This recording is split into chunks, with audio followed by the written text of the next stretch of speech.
Hey everybody, welcome back. Today I thought we should visit the Uffizi Art Gallery. Although we're not really in Florence, Italy, which is where the gallery is.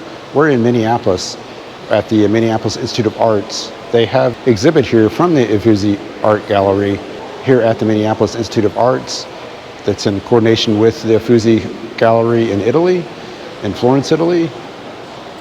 It's only going to be here in Minneapolis, nowhere else, and so I thought we should come down here and check it out. Take some look at some of the cool paintings and stuff from the Renaissance period. So here is the exhibit. It's called Botticelli, the Renaissance of Florence, Masterworks from Uffizi. And this one just like a mural here. It's not actually probably the real work, but this is Botticelli himself here. That's the only, I think, they said the only known portrait of himself that he made. And this scene is supposed to be the three kings visiting baby Jesus. I'm guessing the real work of art is probably in here somewhere. This is just a mural when you first come in. So when you first enter here, there's a big mural of Florence, Italy here on the wall. It's a pretty cool looking city. I've been there before once, and I'd like to return sometime if I could. It was a very, very cool city. There's another view of Florence. And then here is the art gallery.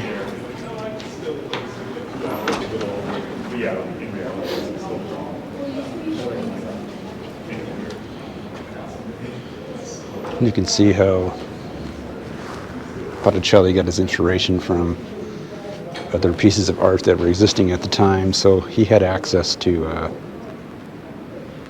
Roman and Greek sculptures like this. And then from those he would create his paintings. So here's an example of a painting from that sculpture.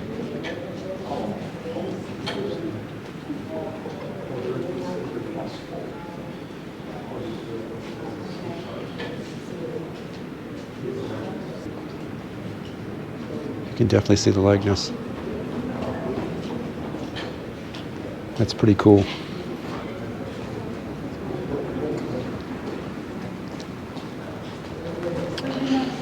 This one was called Venus. It was done by Botticelli, 1485 to 1490 it says.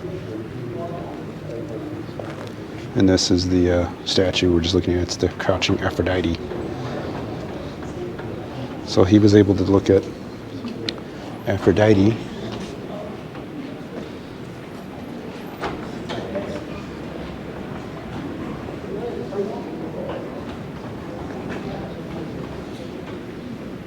and make a pretty good interpretation of it, I think.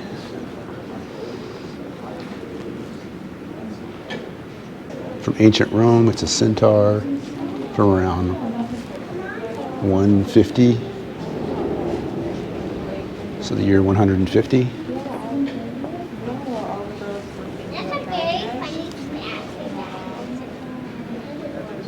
And then from this centaur,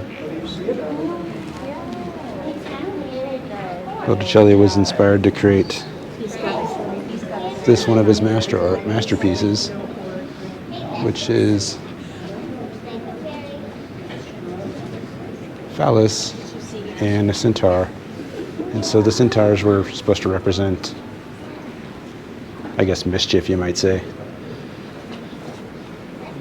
This is an example of Phallus taking control of the centaur and putting him in his place.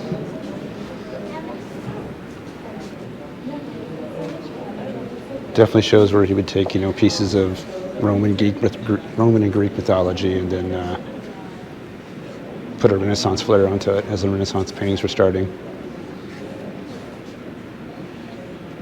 Pretty neat artistic ideas.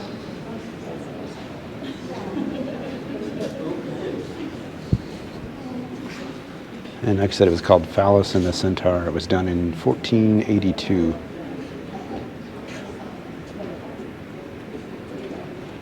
And Pallas is there to represent Athena. as she's putting the centaur in its place. This is a torso of a dancing faun, is what it said. Again, it's from ancient Greece. And again, you can see how they were able to, how Botticelli was able to, take his impressions of that and ended up, creating the sculpture lines that you see in the centaur. Here's another example of some marble sculptures from ancient Greece. You can see the detail in the torso. And then the artist would try to recreate that same detail in their paintings. These were not done by Botticelli. These were done by some of his apprentices, I guess you would call them, in his workshop. And they don't have quite the detail that Botticelli's stuff has, but you can still kind of see how they tried to reproduce the torso there. And obviously these have a lot more color to them than Botticelli's stuff does.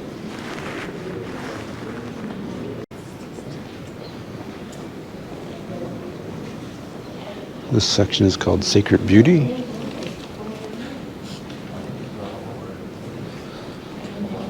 That we just saw was a sleeping Cupid from the 2nd century, is what it says.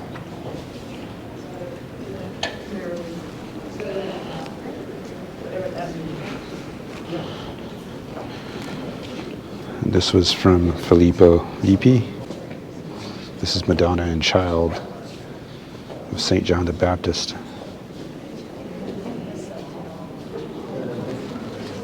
You can tell the detail on their faces that they were really working on at this time, and they started doing more full frontal face views rather than just portrait side views. Exactly. Almost easier to see part of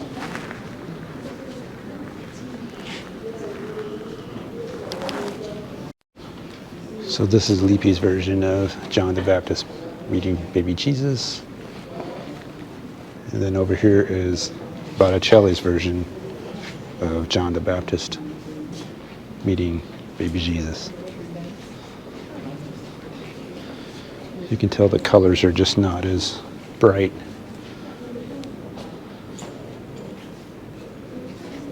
Which I kind of like.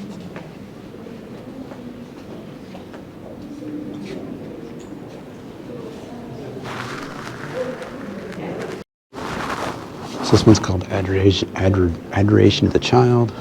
And so that's depicting Mary with baby Jesus and 4 angels surrounding him.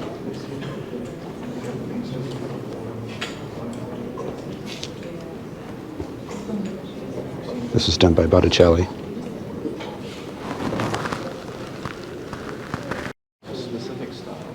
And this one was done by Francesco Botticini. So he did his off of Botticelli's version over there. So this is kind of his version of Botticelli's Madonna with Child and the angels. I didn't notice that, but like if you look at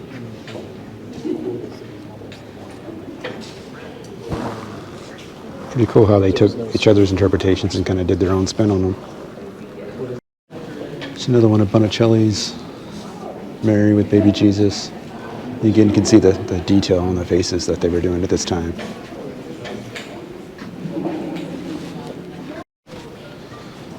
Kind of one of the whole themes in the Renaissance period was to take, Greek and Roman mythology and then kind of entwine it with Christian ideas and then put these, more humanistic faces on them. Kind of a merging of times, right? So kind of going from the Dark Ages into the Renaissance period.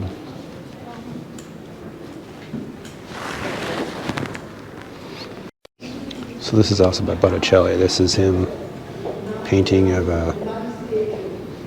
one of the saints, a theologian, as he's kind of writing out his works, and you can see pieces of paper on the bottom of the floor as he's trying to put his thoughts on paper.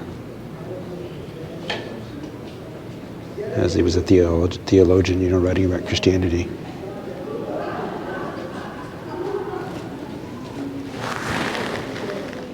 So here's some more works from Botticelli. So here's the actual painting of what we saw on the entrance. So this is Botticelli over in the corner here. And this is the three kings coming to visit baby Jesus. So you can see Mary and baby Jesus up there. And the three kings, 1, 2, 3. But you can really see the detail on the faces, and they'll have different expressions.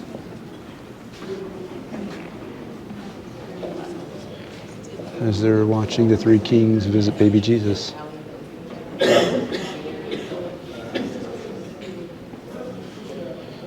I think it said that some of these people in the painting might be faces of the Medici at the time, who were the people who helped support a lot of the art that Botticelli did, and Lippi too. The Medici were a big, powerful family in Florence at that time, bankers and politicians, and so they had lots of money and were able to support a lot of the artwork that Botticelli and other people did.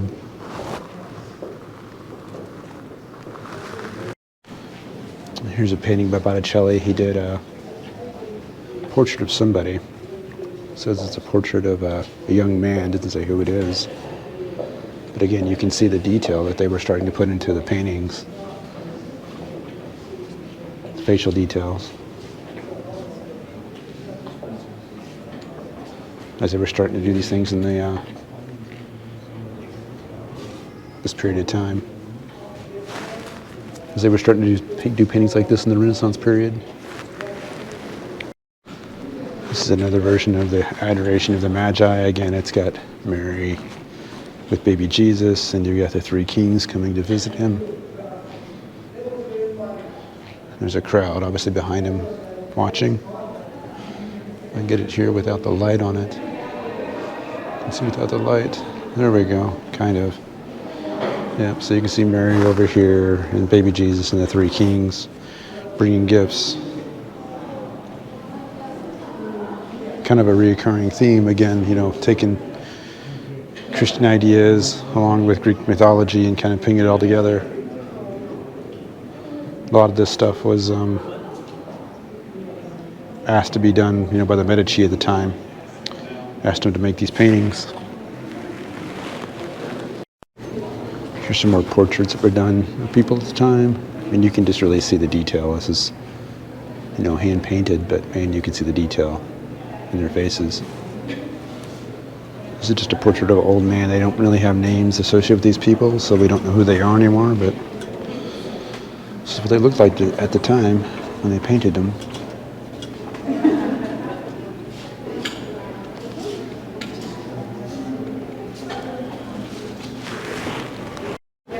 It's a portrait here of just a young man.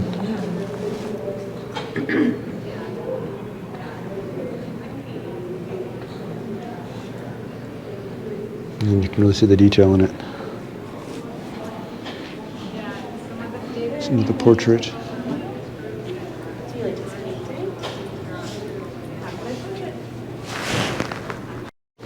There's another portrait here. This one's got a side view on it, other than the three-quarter view.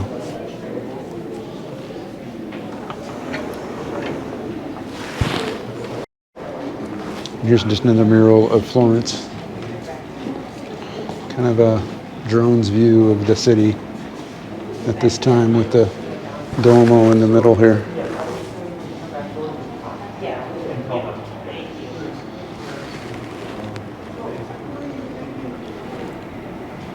So that was our visit here at the Minneapolis Institute of Arts of the Uffizi Art Gallery exhibit.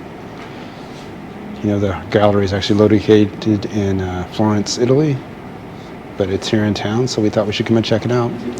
I want to thank everybody for watching.